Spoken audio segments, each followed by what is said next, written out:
I think the first thing that's really remarkable to note is that the prices of eggs under the 4 years of Joe Biden increased 237%. 237% in those 4 years, and yet it wasn't covered in the press at all. No one talked about the price of eggs in the summer of last year, for example, from the media. So of course the president wins and he is inaugurated, and the next day everyone is yelping about why the price of eggs are so high.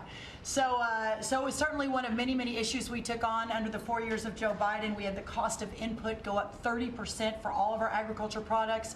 At the same time, the trade deficit increased $49 billion.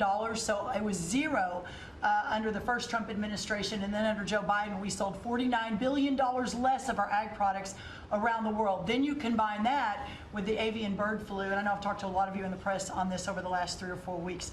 But listen, here's the deal. The president, under his vision and support, we released about a month ago a very significant plan on how to bring the price of eggs down. It included 5 prongs. I won't go into it now because I don't want to bore everyone, but since that day, since we released that plan regarding biosecurity, repopulation, importing eggs, research, and then deregulating, taking those onerous rules off of our farmers, our egg-laying farmers, since that time, the price of eggs, the wholesale price of eggs, has come down 53%. So we're going to keep working on it. Listen, it's not something you solve overnight. Avian bird flu and some of the other animal diseases, we're working across the government, several partners out in the cabinet on that, especially my friend Secretary Kennedy over at HHS.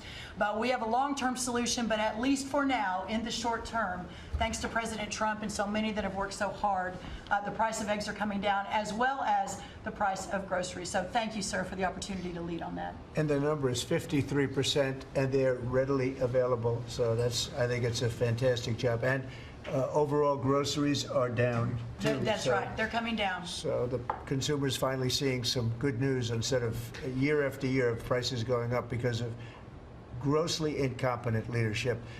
Scott, do you want to talk about interest rates, where you see it all going? Yes, sir. So we are, under your direction, we're reprivatizing the economy. We're bringing down government spending. We're bringing down excess employment in the government sector. On the other side, we're going to re-leverage the banking system. We're going to have all the new manufacturing jobs, so everyone who's laid off from the government will have an opportunity to go into the private sector, and that is going to lead to disinflation. Inflation is under control. We're going to get the affordability crisis fixed.